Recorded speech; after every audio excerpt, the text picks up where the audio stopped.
Hey there, my name is Lexi, and thank you so much for tuning in to my channel here at Lexi Likes. If you are new, then welcome. If you are returning, thank you so much for coming back. Today I'm doing a book review of the book The Four Agreements by Don Miguel Ruiz with Janet Mills. And this is such a great book, honestly, a practical guide to personal freedom. So if you are interested in hearing my thoughts on this book, then please continue to stay tuned. Let's hop right into it. So I actually found this book when I was just randomly shopping at a Five Below. The book was only $5 at Five Below, and I've always wanted to read it, but I had never gotten my hands on a copy. I felt like, hey, it's only $5. Let's go ahead and pick this up. And yeah, finally got into it. So The Four Agreements, this was copywritten 1997. The page count is about 138 pages, and there are 7 chapters in this book. And the purpose of this book, I'm just going to read the back cover for you. In The Four Agreements, Don Miguel Ruiz reveals the source of self-limiting beliefs that rob us of joy and create needless suffering. Based on ancient Toltec wisdom, the Four Agreements offer a powerful code of conduct that can rapidly transform our lives to a new experience of freedom, true happiness, and love. Don Miguel Ruiz's book is a roadmap to enlightenment and freedom, an inspiring book with many great lessons. In the tradition of Castaneda, Ruiz distills essential Toltec wisdom, expressing with clarity and impeccability what it means for men and women to live as peaceful warriors in the modern world. So this I would put under like self-help and development type of category. If that's something that you're interested in development, self-reflection, self-help, stuff like that, then I would highly recommend that you read this book. And I want to tell you some of my favorite sections. The first one is from chapter 1, which it does not yet get into the agreements, but chapter 1 is Domestication and the Dream of the Planet. Page 17. To be alive is the biggest fear humans have. Death is not the biggest fear we have. Our biggest fear is taking the risk to be alive. The risk to be alive and express what we really are. Just being ourselves is the biggest fear of humans. We've learned to live our lives trying to satisfy other people's demands. We've learned to live by other people's points of view because of the fear of not being accepted and of not being good enough for someone else. During the process of domestication, we form an image of what perfection is in order to try to be good enough. We create an image of how we should be in order to be accepted by everybody. We especially try to please the ones who love us, like mom and dad, big brothers and sisters, the priests and the teacher. Trying to be good enough for them, we create an image of perfection, but we don't fit this image. We create this image, but this image is not real. We're never going to be perfect from this point of view. Never. And this is a great introduction to challenging ourselves. This is a great introduction in the book to basically introduce the whole idea of the Four Agreements, right? And it's challenging this notion that, like I said, challenging the notion that we have to be perfect, but there's no such thing as perfection in this realm. And we're never going to live up to that image of perfection. So the sooner we can accept that, the better off we can be, and we can shake off like the expectations that other people have about us. We're acting in a way that's not true to us. We're acting in a way that is, I'm doing this so that so-and-so will like me, so so-and-so will accept me, and so-and-so will love me. And it's just a powerful way to open up the book, because it immediately, for me, makes me question, is there a kind of mask? Is there an image that I've been putting up? Is there a representative that I've been presenting to people in an effort to be liked and accepted? And, I'm thinking about like the hardships that I may have created for myself by trying to fit into a certain image that I thought people would want me to be, or that I thought would be most like palatable for other people to have me in their lives. So a very powerful way to start the book, I think. And then we get into the 4 agreements. So there are 4 agreements to this book. That's why it's called the 4 agreements. It's be impeccable with your word. Don't take anything personally. Don't make assumptions. Always do your best. So from the be impeccable with your word chapter, this is the first agreement. The first agreement is the most important one and also the most difficult one to honor. It's so important that with just this first agreement, you'll be able to transcend to the level of existence I call heaven on earth. The first agreement is to be impeccable with your word. It sounds very simple, but it is very, very powerful. Why your word? Your word is the power that you have to create. Your word is the gift that comes directly from God. The Gospel of John in the Bible, speaking of the creation of the universe, says, "In the beginning was the Word, and the Word was with God, and the Word is God." Through the Word, you express your creative power. It is through the Word that you manifest everything. Regardless of what language you speak, your intent manifests through your word. What you dream, what you feel, and what you really are will all be manifested through the word. And I really like this book making a lot of references to the Bible because I identify as Christian, I identify as spiritual, I follow the teachings of Jesus, all of that good stuff, right? And in the Bible, there's power within the tongue. And this is another iteration of that. Be impeccable with your word. There's power in your word. You start the creation by what you say out of your mouth, whether those are good things that you say or bad things that you say. Whichever direction you choose to put it, that's most likely what will happen. So if you can master the first agreement of being impeccable with your word, you can master creation, you can master manifestation in your life. And the reason why this is so important, and it talks about discipline later on in the book, but having the discipline to say what you mean, to speak what you want, and then follow through on the action side of the word. So making it plain what you want to happen and then following through with what you say you want to happen, that's being impeccable with your word. At least that's how I interpret it. To move on to the second agreement is don't take anything personally. The next 3 agreements are really born from the first agreement. The second agreement is don't take anything personally. Y'all see this cat in the background? My goodness. Don't take anything personally. Whatever happens around you, don't take it personally. Using an earlier example, if I see you on the street and I say, "Hey, you are so stupid," without knowing you, it's not about you, it's about me. If you take it personally, then perhaps you believe you are stupid. Maybe you think to yourself, how does he know? Is he clairvoyant? Or can everybody see how stupid I am? You take it personally because you agree with whatever was said. As soon as you agree, the poison goes through you and you're trapped in the dream of hell. What causes you to be trapped is what we call personal importance. Personal importance, or taking things personally, is the maximum expression of selfishness because we make the assumption that everything is about me. During the period of our education or our domestication, we learn to take everything personally. We think we are responsible for everything. Me, always me. Nothing other people do is because of you. It's because of themselves. All people live in their own dream, in their own mind. They are in a completely different world from the one we live in. When we take something personally, we make the assumption that they know what is in our world, and we try to impose our world on their world.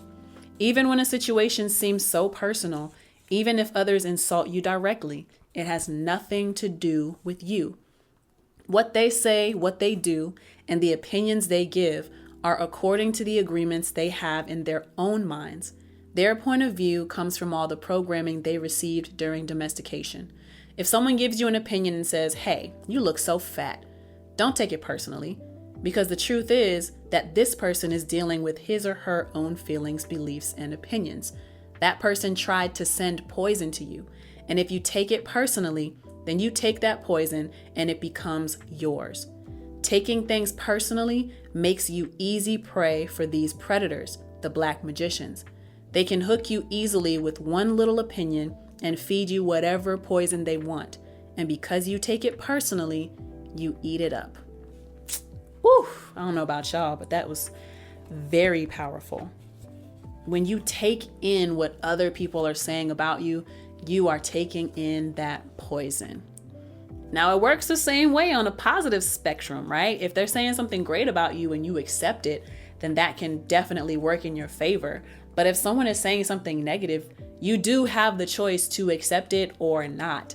And I think this is something that I do very well, but I also kind of worry about myself because I feel like I'm kind of void of emotion and I'm kind of void of reactions. And some people, especially in romantic situations, don't like that about me because I come off as nonchalant. But really, I learned this a long time ago, not to take things personally, especially being in the music business. I face rejection a lot. And I don't exactly remember when I adopted this. I was going to say watching a lot of Gary Vee content probably helped me through this of accepting rejection and moving past it. But just in general, watching a lot of content over the years that taught me to accept the rejection and like move on quickly. And then just the idea of failing fast. I think I definitely got that from Gary Vaynerchuk. The idea of failing quickly. Part of failing quickly, being rejected quickly. Don't take it personal. Just keep going until you get a yes. I think I'm grateful that I've already like developed that, but a lot of people take things so personally and it gets them stuck and it puts the wrong ideas in their head and it keeps people in a state of like stagnation and being still, and it makes people afraid of moving forward. I can thankfully say that I don't hold on to nothing. I don't hold water. Man, a lot of things just roll off of my back. And so this was like a reaffirmation for me that I'm doing the right thing when I let things roll off my back. Now, on another tip outside of this book, I feel like I could do a better job of maybe being more in tune with my emotions because it's gotten to a point where I'm kind of numb to a lot of things.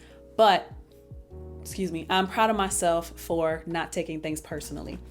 My other favorite part with this particular agreement comes on page 60. So that was pages 47 through 49. Now page 60, this is still with the agreement, don't take anything personally. Write this agreement on paper and put it on your refrigerator to remind you all the time, don't take anything personally. And I actually did write down all 4 of these agreements and I put it on my refrigerator. I'm in my kitchen every single day. I look at my fridge every single day. It's a great place to put reminders and affirmations for yourself. So I did do that, physically wrote it on paper and put it on my fridge. As you make a habit of not taking anything personally, you won't need to place your trust in what others do or say. You will only need to trust yourself to make responsible choices. You are never responsible for the actions of others. You're only responsible for you. When you truly understand this and refuse to take things personally, you can hardly be hurt by the careless comments or actions of others. If you keep this agreement, you can travel around the world with your heart completely open and no one can hurt you. You can say, I love you without fear of being ridiculed or rejected. You can ask for what you need. You can say yes, or you can say no, whatever you choose, without guilt or self-judgment. You can choose to follow your heart always. Then you can be in the middle of hell and still experience inner peace and happiness. You can stay in your state of bliss and hell will not affect you at all. And right now, I'm going to say this is the most powerful agreement that you can make with yourself because, again, for me, like things just roll off. And a lot of people, I guess that comes off as like naive or nonchalant. People think I don't care. And it's not that I don't care. It's just I don't allow. And I think we have to get to a space where we know what we will allow and we know what we will not allow into our space, into our psyche, into our mind, body, spirit. I think that's what this is more so meant for. It's not that we don't care. It's that we are protective and we are mindful of the energies and the things that we tell ourselves, because we know how powerful what we tell ourselves is. It's gonna determine the trajectory that we take in life, right? So just a super powerful agreement, super powerful. Let's see. We are on the third agreement, which is don't make assumptions. And I'm going to read page 71 of this chapter. Find someone who you don't have to change at all. It's much easier to find someone who is already the way you want him or her to be, instead of trying to change that person. Also, that person must love you just the way you are, so he or she doesn't have to change you at all. If others feel they have to change you, that means they really don't love you just the way you are. So why be with someone if you're not the way he or she wants you to be? We have to be what we are, so we don't have to present a false image. If you love me the way I am, okay, take me. If you don't love me the way I am, okay, bye-bye. Find something else. Find someone else, It may sound harsh, but this kind of communication means the personal agreements we make with others are clear and impeccable. Just imagine the day that you stop making assumptions with your partner and eventually with everyone else in your life. Your way of communicating will change completely, and your relationships will no longer suffer from conflicts created by mistaken assumptions. The way to keep yourself from making assumptions is to ask questions. Make sure the communication is clear. If you don't understand, ask. Have the courage to ask questions until you are clear as you can be. And even then, do not assume you know all there is to know about a given situation. Once you hear the answer, you will not have to make assumptions because you will know the truth. Also, find your voice to ask for what you want. Everybody has the right to tell you no or yes, but you always have the right to ask. Likewise, everybody has the right to ask you, and you have the right to say yes or no. If you don't understand something, it's better for you to ask and to be clear instead of making an assumption. The day you stop making assumptions, you will communicate cleanly and clearly, free of emotional poison. Without making assumptions, your word becomes impeccable. And I could continue reading because it's just so good. Like, this book is very straightforward, and not making assumptions in conjunction with not taking anything personally, it really just allows your mind to, in a way, stay empty and in a way stay pure, because you never automatically, like when we assume things, it's usually the negative things that we assume about people versus assuming the good things. This is saying, like, don't assume either direction. Just, if you don't know, ask.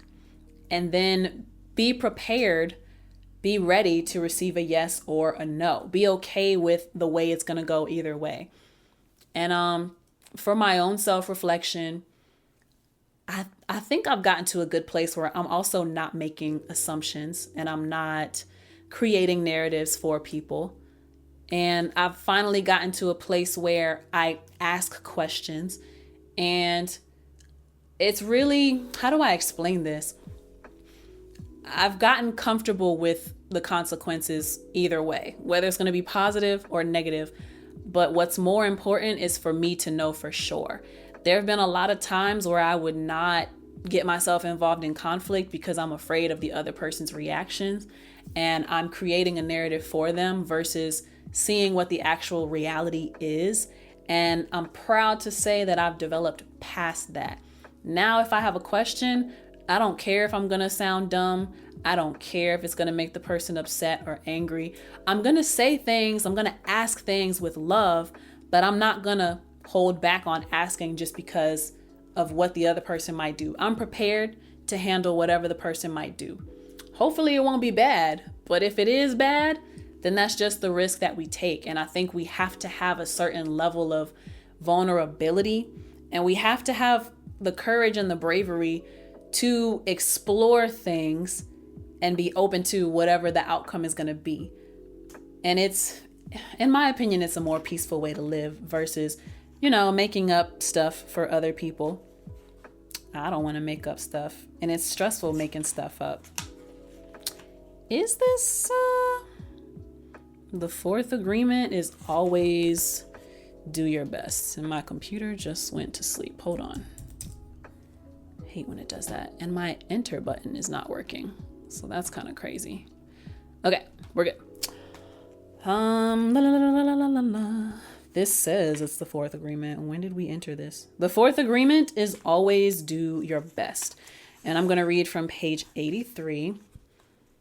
It's a belief like any other belief that I choose. I make everything a ritual, and I always do my best. Taking a shower is a ritual for me, and with that action, I tell my body how much I love it. I feel and enjoy the water on my body. I do my best to fulfill the needs of my body. I do my best to give my body and to receive to give to my body and to receive what my body gives to me.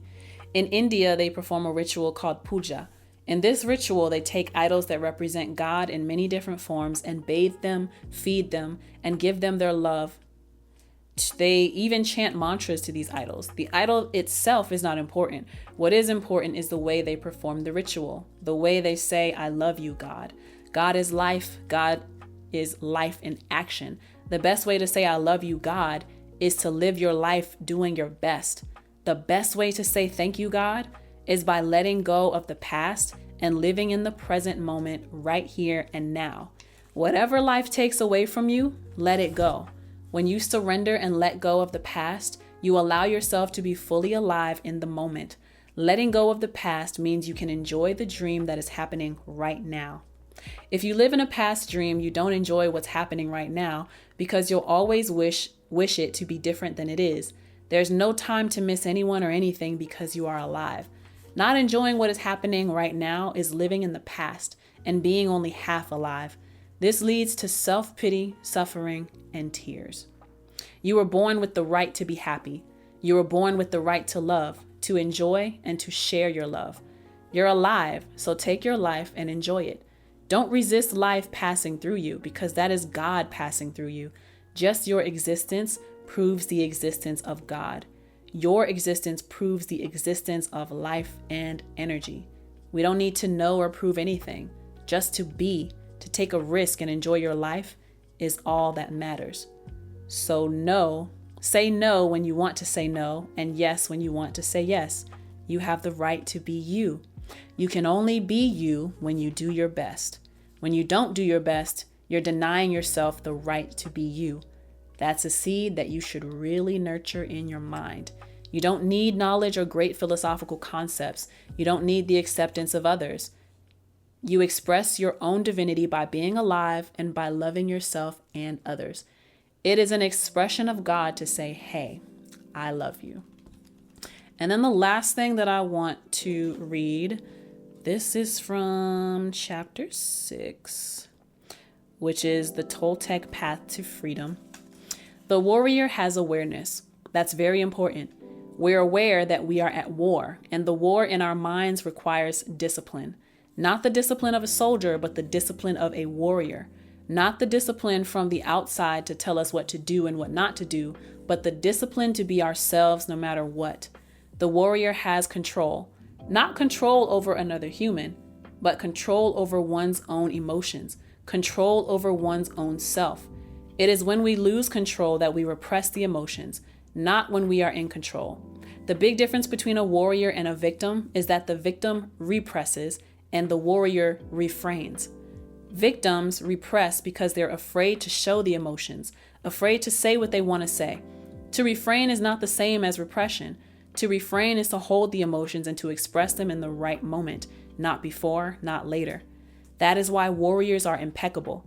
They have complete control over their own emotions and therefore over their own behavior. And I love this part so much because it reaffirms for me that I'm not crazy. I'm not emotionless. I'm not nonchalant. I'm simply aware. And there's someone who used to try to make me believe that I didn't care or that I didn't react properly because I didn't react emotionally. I didn't react in a way that they wanted me to, but I never felt like it was my thing. It wasn't me to react in the way that they were suggesting that I would. And so to hear this about being a warrior and having the discipline to to know things, but to know when to speak on them, and, like to have refrain, it's very validating, and it makes me feel like I've been on the right path, like developmental wise for me. And yeah, it's just a reaffirmation. Like overall, this book is so great. It's a super easy read. It's only 138 pages. You could probably read this in like 2 or 3 hours. This took me a few days to get through just because I didn't have like one sitting that I could finish this in, but you could definitely finish this in one sitting. Or you might want to sit with it a little longer and like ponder on the different agreements. Be impeccable with your word. Don't take anything personally. Don't make assumptions, and always do your best. So simple, but the way that Don Miguel Ruiz writes this, it's beautiful. I love it. And this is something that will stay in my personal library. I would buy this for someone else. Probably can't get my copy, but I would buy this for somebody, I would highly recommend that you read it. And like I said, I would say this is great for self-development, self-reflection, self-improvement, those kinds of categories.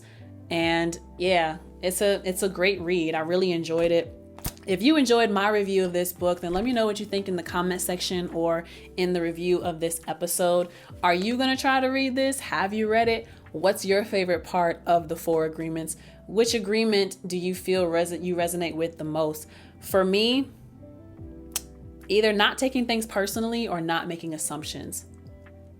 I think not taking things personally that's what sticks to me the most. And that's what I feel has the most power, is the most powerful in my life. But let me know what you think in the comment section down below. Once again, thank you so much for tuning in to this book review of The 4 Agreements by Don Miguel Ruiz with Janet Mills, a practical guide to personal freedom. It's definitely changed my mindset and helped me. I hope that it can do the same for you if you decide to read it for yourself, or if this review was good enough, then, hey, ponder on those things. And I would recommend that you write these 4 agreements down and post it to your refrigerator the same way that I did, or somewhere that you look at every single day. It might be your front door because you're coming in and out of there anyway. But yeah, I'm going to go ahead and end this before I start rambling. This was The 4 Agreements by Don Miguel Ruiz. Thank you so much for tuning into my book review. My name is LexC. Make sure you like, subscribe, share, hit the notification bell, and keep on coming back. But thank you so much. Until next time, my name is LexC. Peace. See, the problem with these players is they wanna be one and only. They don't want to label, but don't want nobody else to hit. Problem with these players is always wanna take and never wanna give. Say they honest on they kids. I just feel like we're too grown up for the games now. Might be honest, but you selfish with your playtime.